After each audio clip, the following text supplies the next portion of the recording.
रेगिस्तान का गुमशुदा किला। बादशाह ज़रयाब की दास्तान। सिंध के बे-इंतहा रेगिस्तान में, जहां दूर तक सिर्फ रेत ही रेत है और हवा जब चलती है तो ऐसा लगता है जैसे कोई पुरानी कहानी फिर से जिंदा हो रही हो। रात के अंधेरे में जब चांद आधा हो और सितारे धुंधले, कुछ मुसाफिर कहते हैं कि उन्हें दूर कहीं रोशनियां नजर आती है, जैसे किसी किले की दीवारें चमक रही हो। मगर जब वो पास जाते हैं तो सब कुछ गायब हो जाता है। क्या ये सिर्फ आंखों का धोखा है या कोई ऐसी हकीकत जिसे वक्त ने छुपा लिया है?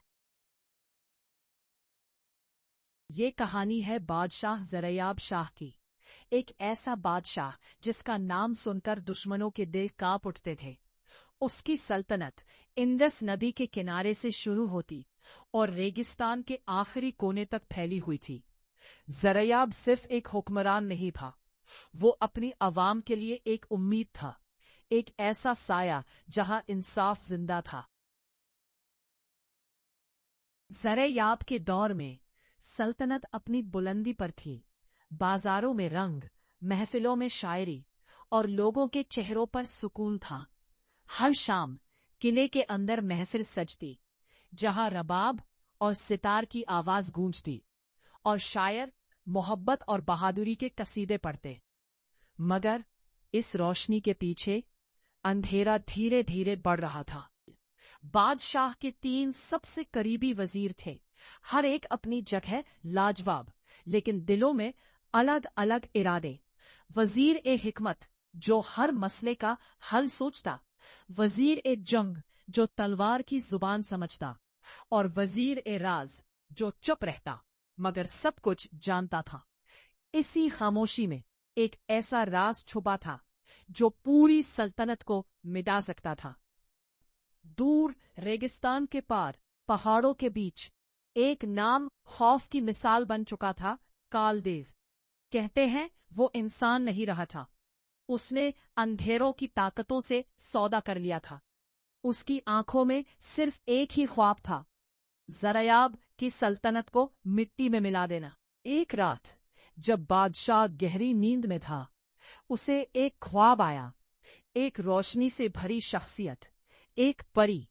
उसने कहा, ज़रयाब, तुम्हारी दीवारें मजबूत हैं, लेकिन तुम्हारे अपने कमजोर हैं। बादशाह ने आंख खोली, लेकिन उसका दिल बेचैन हो चुका था। उसी दौर में एक लड़की का जिक्र हर जुबान पर था, नूर। उसकी खूबसूरती चांद को भी शर्मिंदा कर देती। जब वो बाजार से गुजरती, लोग बस उसे देखते रह जाते। मगर उसकी आंखों में एक ऐसा दर्द था जो कोई समझ नहीं पाता था। नूर असल में एक आम लड़की नहीं थी, वो जिन कबीले की वारिस थी। उसका वजूद 2 दुनियाओं के बीच फंसा हुआ था और उसका ताल्लुक उस परी से था जो बादशाह के ख्वाब में आई थी। पहली जंग की आहट। एक दिन आसमान अचानक लाल हो गया, हवा तेज चलने लगी। कालदेव की फौज रेगिस्तान से उभरी। जानवर भी उसके हुक्म में थे, सांप, भेड़िए, सब। सल्तनत पर पहला हमला हो चुका था। ज़रयाब ने देर नहीं की, उसने तलवार उठाई और मैदान में उतर आया। उसकी हर वार बिजली की तरह गिरती। फौज उसके पीछे खड़ी थी। उस दिन दुश्मन पीछे हट गया, मगर ये सिर्फ शुरुआत थी।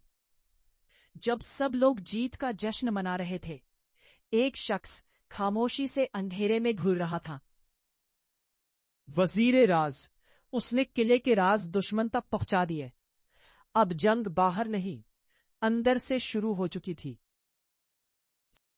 परी की वापसी। परी दोबारा सामने आई। इस बार उसकी आवाज में सख्ती थी। ज़रयाब, तुम्हारी हार तुम्हारी तलवार से नहीं, तुम्हारे अपनों से होगी। बादशाह समझ गया, अब फैसला करना था। नूर ने बादशाह को सब सच बता दिया। उसने कहा, मैं तुम्हारी मदद करूंगी, लेकिन इसका अंजाम तुम्हें कबूल करना होगा। 2 ताकतें एक ही मकसद के लिए मिल चुकी थी। रात का अंधेरा, किला चारों तरफ से घिर चुका था। बिजली चमक रही थी, हवा चीख रही थी और जंग शुरू हो गई। तलवारें टकरा रही थीं, जिन और इंसान एक साथ लड़ रहे थे। जमीन कांप रही थी, आसमान रो रहा था।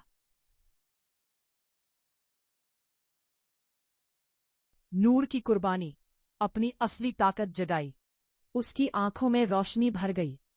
उसने वक्त को रोक दिया और किले को उसमें कैद कर दिया, मगर उसके बदले वो खुद हमेशा के लिए खो गई। सब कुछ गायब। सुबह हुई, मगर कुछ भी वैसा नहीं था। ना किला, ना बादशाह, सिर्फ रेगिस्तान और खामोशी। कहते हैं कि वक्त सब कुछ मिटा देता है, मगर कुछ कहानियां वक्त से भी ज्यादा ताकतवर होती हैं। आज भी कुछ बुजुर्ग चुपके से एक बात कहते हैं कि बादशाह ज़रयाब मरा नहीं, वो अपनी सल्तनत के साथ वक्त के किसी और दौर में कैद है। एक ऐसा दौर जहां ना दुश्मन पहुंच सकता है, ना इंसान समझ सकता है। ये सिर्फ कहानी नहीं, ये एक दास्तान है, मोहब्बत, वफादारी और कुर्बानी की। और शायद ये हकीकत भी हो सकती है।